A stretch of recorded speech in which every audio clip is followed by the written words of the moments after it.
Ұстаз, ұлт пен ұрпақ үшін қасиетті ұғым. Шәкірттерін білім нәрімен сусындатып қана қоймай, адамгершілік рухта тәлім тәрбие беріп, жақсы қасиеттерді бойына дарытуда мұғалімнің еңбегі зор. Ұстаздар жайлы бекер әңгіме қозғап отырған жоқпыз. Себебі, осы аптада олардың төл мерекесі аталып өтуде. Айтулы мереке өңірде жоғары деңгейде тойланып жатыр. Аймақтың бірнеше ұстазы миллионер атанды. Яғни облыс әкімі Серікбай Тұрымов үздіктеріне 1 миллион теңге премия табыстап, алғыс хат тапсырды. Бір қатары білім және ғылым министрлігінің арнайы төсбелгілерімен марапатталды. Жалпы ұстаздық төзімділік пен мейірімділікті қажет ететін мамандық. Екінің бірінің қолынан келе бермесі анық. Бірақ соңғы кезде қоғамда ұстаз мәртебесі түсіп кетті дегенді көп айтады. Шынымен солай ма? Арнайы зерттеуімізден көрейік.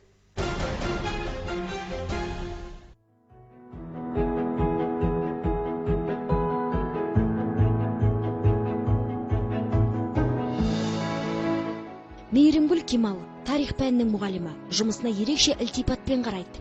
Өзіне білім берген ұстазға деген сый құрметі айрықша болса керек. Мектеп бітірген соң ойланбастан мұғалімдікті таңдаған. Жолдасы Салауат Төлегенов те мұғалім. Еңбек өтілі аз болса да, жас мамандардың жеткен жетістіктері көп. Мұғалімнің мәртебесі өзіне байланысты дейді олар. Өзіне байланысты секілді. Әркім өзі ішкі ойы болады ғой. Бұл түсіп баратыр демей, мәртебесін көтеру әр адамның өзіне байланысты деп ойлаймын өзіміз. Ұстаз болған соң, ұстаз жан-жақты, ізденімпаз, талапшыл да болу керек, жан-жақты, барлығына үлгере білу керек. Қазір заман солай ғой, тез үлгеріп қалуым керек. Ал 43 жыл мұғалім болған ардагер ұстаз Ордалы Қосай болса, мұғалімнің мәртебесі оның жауапкершілігі мен патриоттығына да байланысты дейді. Білігі мен білімі де маңызды рөл атқарады екен. Мұғалімге бірінші қойылатын талап ол білімді болу керек, және жан-жақты білімді болу керек. Екінші қойылатын талап әділ болу керек. Мұғалім әділ болса, адал болса, ешқандай ата-ана, ешқандай жұртшылық оған бір ауыздан сөз айта алмайды. Біздің бәрінің өзіміз білдіреміз. Біріншіден білім алмаймыз, көтермейміз. Екіншіден адал емеспіз. Адал мұғалімге ешкім ештеңе дей алмайды. Ардагер ұстаз зейнетте отырса да мұғалімдердің мәселесіне бейжай қарамай министрлікке ұсыныс жолдап, ұстаздардың жағдайын жақсартуды өз үлесін қосып келеді. Педагог мәртебесі туралы заң да соның бірі. Біз облыстық педагогикалық семинар кеңесі жақтық. Оның материалдарымен министрлікке жеткізіп, 15 ұсыныс қойып, сол 15 ұсыныстың қазір 7-8 орындалды, 8-сі орындалды. Мына мұғалім мәртебесі туралы заң біздің болған талаптарымыз. Ардагер ұстаздың айтуынша мемлекет тарапынан тиісті шаралар атқарылып жатса да, оны ары қарай дамытуда қоғамның рөлі зор.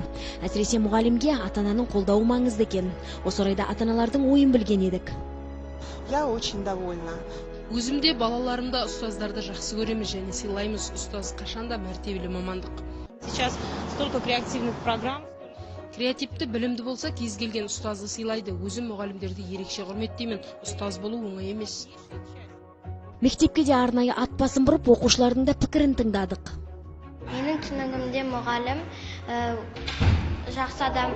Олар әрбір балаға білім үйретеді. Ұстаздар оларда маған осылай ана тілін үйреткен кезде менде осындай мұғалім болам деген алдыма бір қойылған мақсат пайда болды. Мұғалім ол өте мәртебелі мамандық, себебі ол мұғалім болу өте қиын. Мағжан Жұмабаев айтқандай, әр елдің болашағы ол өз мектебіне байланысты деп айтқан екен. Сондықтан меніңше мұғалім ол өте мәртебелі мамандық. Биология және химия пайларының сол екі пәнді терең үйрететінің арқасында мен сол медицина мамандығын таңдап отырмын. Өздеріңіз көргендей, оқушылар мамандық таңдауда да ұстазына сенеді. Сондықтан мұғалімге артылған жауапкершілік зор. Айман Нұрмағамбет, Саламат Қайыпов, Зөлбай Нұрбай, Апта ақпарат.